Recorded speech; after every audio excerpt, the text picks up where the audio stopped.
After broadcaster Nana Akua delivered a scathing and unflinching truth live on air, laying bare the catastrophic failure of Britain's border enforcement apparatus, Starmer made no attempt to address the migration crisis. He didn't confront the breakdown at our borders. Instead, he targeted her. Make no mistake, what has just occurred is not merely disgraceful, it is a warning, a chilling signal to anyone brave enough to speak out against the chaos unravelling daily in the English Channel. And before we go any further, if you believe this country is owed something better, better leadership, better accountability, better protection, then lend your voice to something they cannot suppress. Support this channel. Like this video. Subscribe. Because here at UK News, we say what the establishment dare not. Now, let's examine the facts. Nana Akua did what few in Westminster have the courage to attempt. She stared the British people in the eye and called the situation for what it is, a racket. While Sir Keir repeated, for the 5th time this week, his tired soundbites about smashing the gangs, thousands of illegal migrants were not stopped, but escorted across the channel by the very agencies supposedly tasked with halting them. Over 1,200 people crossed in a single day, the highest figure so far this year. And what did Sir Keir do? Did he thank Nana for highlighting this national crisis? No. He had her removed. Silenced. Cancelled. All because she had the audacity to speak plainly about the grotesque absurdity of a government paralyzed by cowardice. Let's be clear, this is no longer merely a border crisis. It is a profound political betrayal, and Starmer stands at its very center. Nana exposed what many in power hoped would stay buried. The much-vaunted Rwanda plan? Dead on arrival.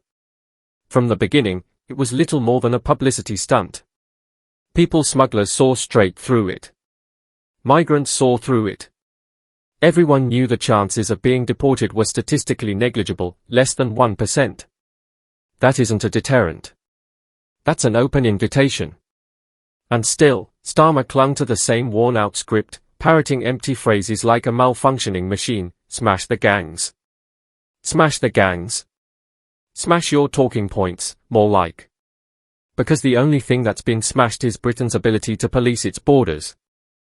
As boats overwhelmed the channel, the border force and RNLI could not cope.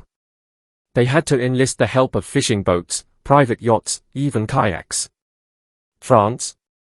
Far from turning them back, French authorities escorted these vessels towards our shores.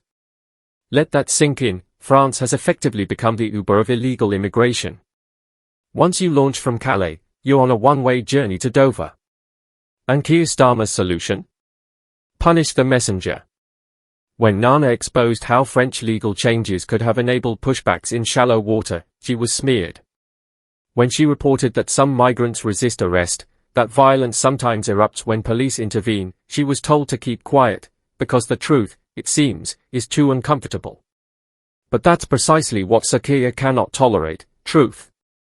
Nana even had the nerve to highlight the role of so-called human rights lawyers, those who coach migrants on what to say, how to manipulate the asylum system, and how to prolong their appeals, all funded by you, the taxpayer. And Starmer? He did nothing. No, he did worse than nothing. He made sure that Nana would not be in a position to speak again. You know what this is, don't you? It's not just censorship, it's class warfare. It's ideological colonization. It's a government that seems to despise its own citizens more than it does illegal immigration. They have weaponized compassion. They've turned border enforcement into a national punchline. And now, they are silencing the few voices still willing to challenge it. In a stunning development, Nigel Farage has detonated what can only be described as a political bombshell, and Labour is in absolute disarray.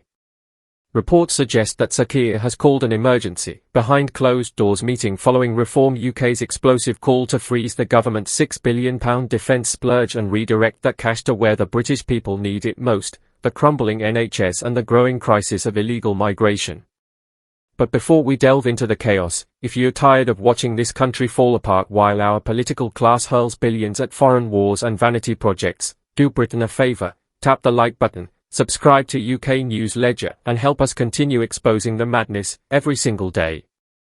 Now, back to Labour's latest meltdown. Labour, in partnership with the Ministry of Defence, is proudly touting plans to construct 6 new weapons factories across the UK.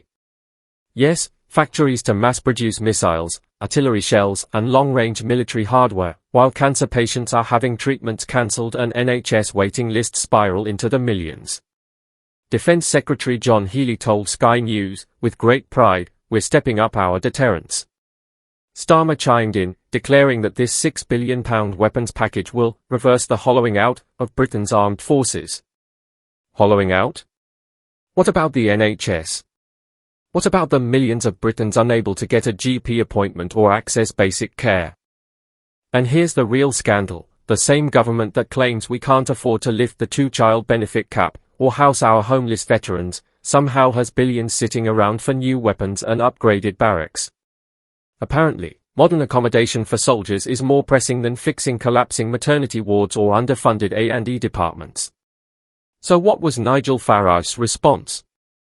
One word: enough. Reform UK has drawn a clear line in the sand. Farage is demanding that the entire £6 billion defence budget be frozen immediately. Not reallocated gradually.